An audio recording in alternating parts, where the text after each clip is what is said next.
The Anderson retail headquarters gleamed in the morning sun, 50 stories of glass and steel reaching into the Chicago skyline. I stood in my brother Mark's new office, formerly our father's office, and tried to keep my expression neutral as he delivered the news of my termination.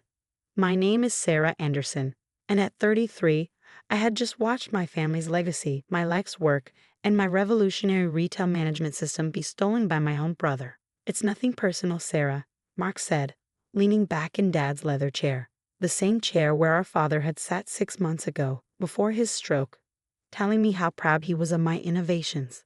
The board feels the company needs stronger leadership in the tech division.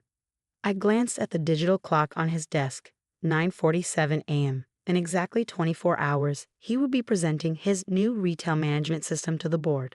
The system I'd spent 3 years developing. The system that could revolutionize how major retailers handle everything from inventory to customer data. Of course, I said mildly, I understand completely.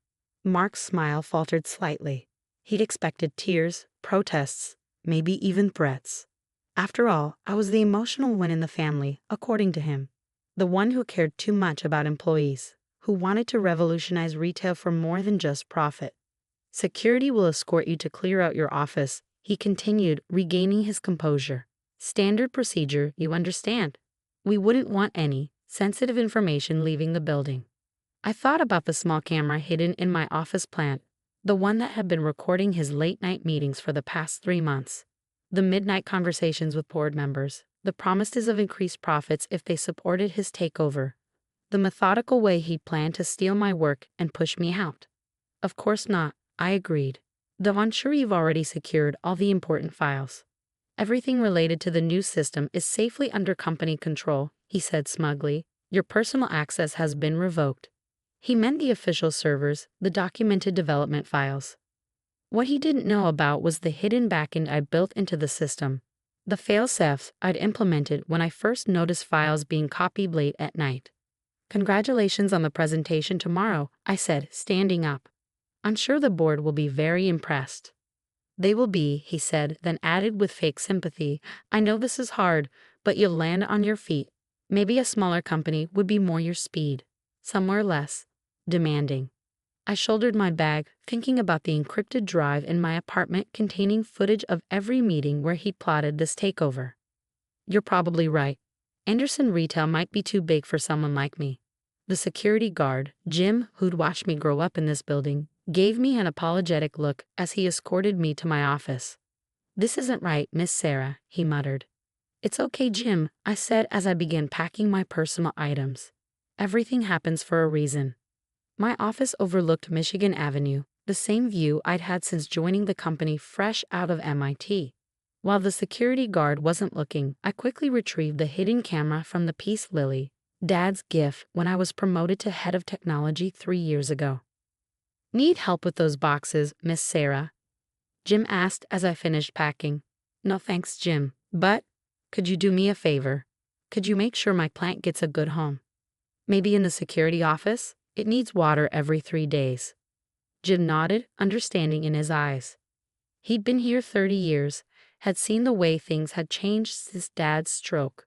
I'll take good care of it, he promised. In the elevator, I checked my phone. 3 messages from Lisa, my lead developer. They're locking us out of the system. Mark's team is taking over everything. What do we do?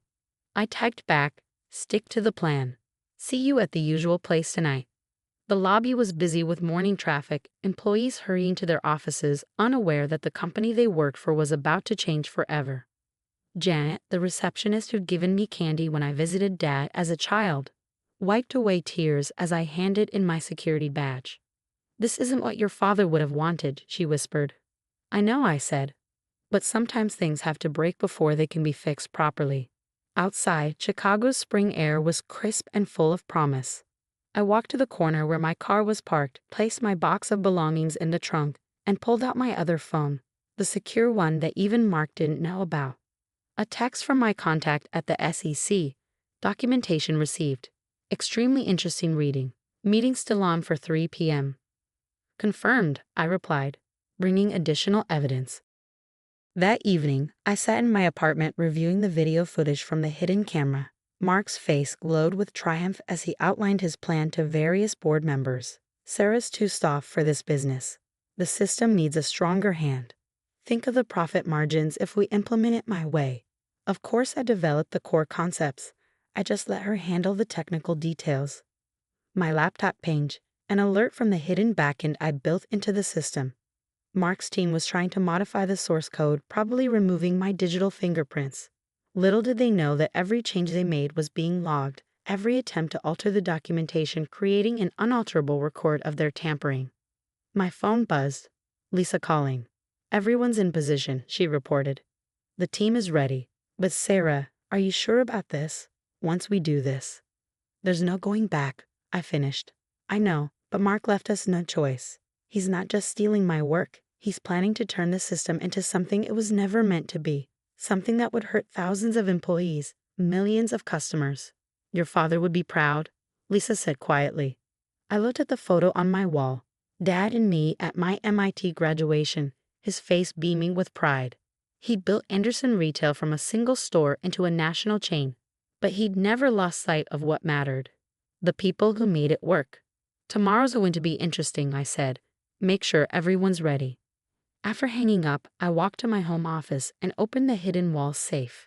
Inside was the evidence I'd been gathering for months: financial records showing Mark's manipulation of company funds, documentation of his secret meetings with competitors, and most importantly, the original development logs of my retail management system. I pulled out Dad's letter, the one he'd written just before his stroke, the one Mark didn't know existed. Tomorrow, its contents would change everything. The next morning, I dressed carefully in my best suit, the one Dad had bought me when I became head of technology. As I fastened my mother's pearl necklace, I thought about legacy, about responsibility, about the right way to run a business. My phone buzzed. "Board meeting starts in 1 hour. Everything is in place." I smiled at my reflection. Mark thought he'd won, thought he'd successfully stolen everything I'd built. He had no idea that his moment of triumph was about to become something very different. Because sometimes the best revenge isn't just exposing the truth. It's letting your enemies present their own lies to the very people they're trying to deceive. I grabbed my laptop and headed for the door. It was time to show my brother exactly who he'd underestimated. Anderson Retail's main conference room was packed with board members, executives, and major shareholders.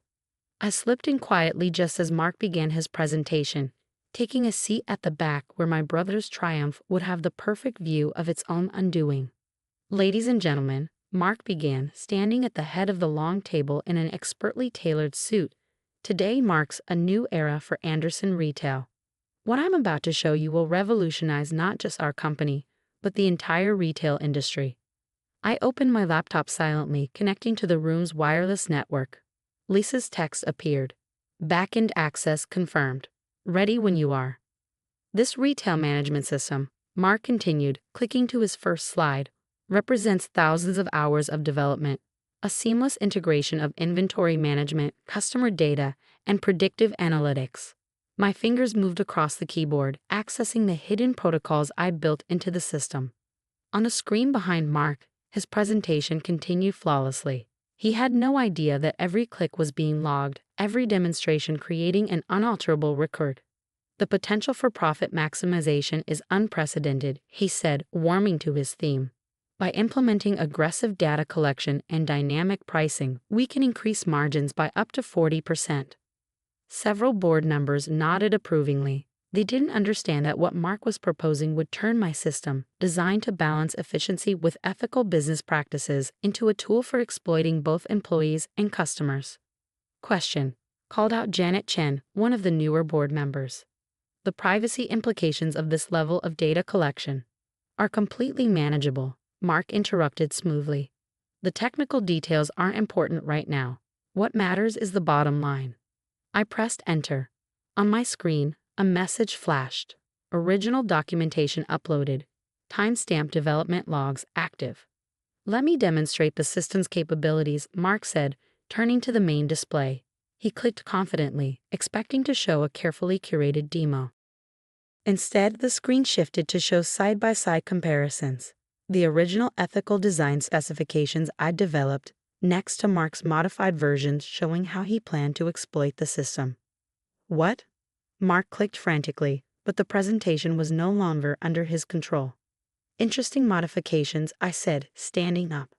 All heads turned, especially the parts where you removed all the employee protection protocols and customer privacy safeguards. There must be a technical glitch, Mark stammered. Security. They can't help, I said calmly. The system is responding exactly as it was designed to, by me, its original creator. The room erupted in murmurs. I walked to the front, each step measured and confident. Board members of Anderson Retail, I began, what my brother has shown you is a corrupted version of a system I spent 3 years developing.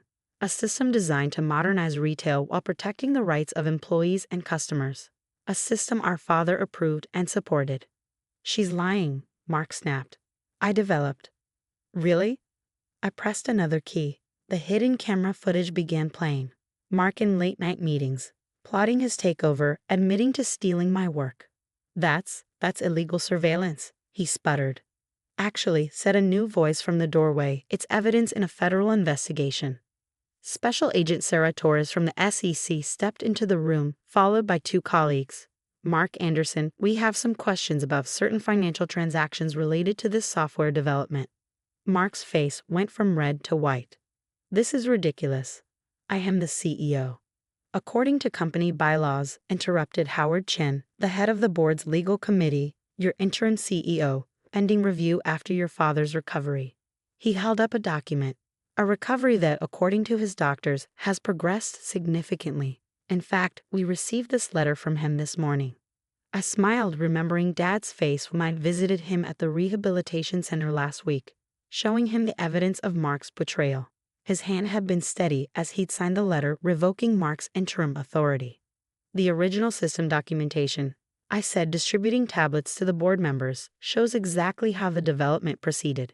You'll also find evidence of how Mark attempted to modify it for unethical purposes, along with records of his financial misconduct. The board members scrolled through the documents, their expressions darkening. Mark looked around wildly, finding no allies. You don't understand, he tried. The profit potential is substantial even without exploiting people, I cut in.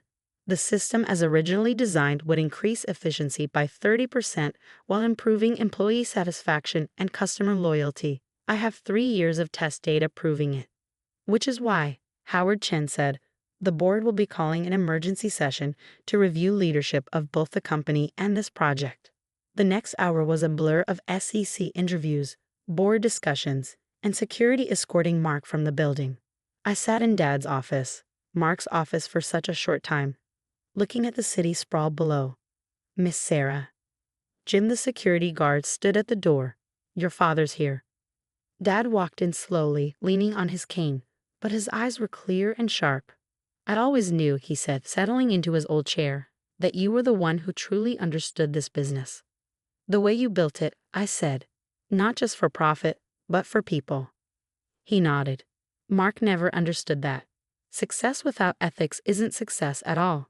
The next few weeks were intense. The board unanimously voted to reinstate Dad as CEO, with me as Chief Technology Officer and heir apparent. Mark faced SEC investigations and criminal charges. The system rollout proceeded as originally designed, earning praise from both industry analysts and workers' rights groups.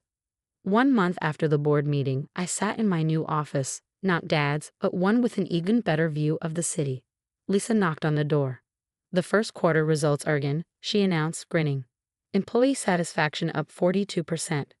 Customer retention improved by 35%. And profits, she paused dramatically, exceeded all projections. Send them to Mark, I said, in his new office. The Federal Investigation Office. He never understood. I said that doing the right thing could also be the profitable thing. Dad stopped by later that day, moving better now after months of rehabilitation. Your mother would be proud, he said, looking at her picture on my desk. She always said you had my head for business and her heart for people. I thought about legacy then, not just the buildings and profits, but the impact we have on lives. Mark had wanted to build an empire.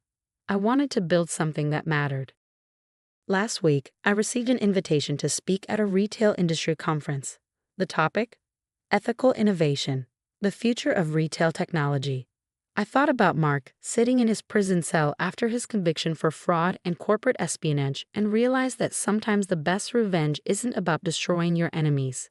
It's about building something so meaningful that their attempts to destroy it only make it stronger. The Anderson retail headquarters still gleams in the morning sun, but it's different now. Employees smile more. Customers praise our service. The board talks about ethics as much as profits. And every morning when I walk through the lobby, Janet still offers me candy, just like she did when I was a little girl who dreamed of making her father proud. Sometimes the greatest victory isn't in the moment of triumph, but in what you build after the battle is won. Mark tried to steal my work, but he could never steal my vision. Because true success isn't just about power or profit. It's about creating something that makes the world a little better than you found it. That's what Dad taught me. That's what I proved. And that's the real legacy I'll carry forward. The security camera footage from my office plant still sits in my safe, a reminder that sometimes the best defense against betrayal is simply letting people reveal their true nature. But I don't watch it anymore. I'm too busy building something better. After all, success is the best revenge, but only if you succeed in the right way. And as I review plans for expanding our ethical retail system nationwide, I know that the right way was worth fighting for. Because in the end, it's not about who wins or loses. It's about how you change the game itself.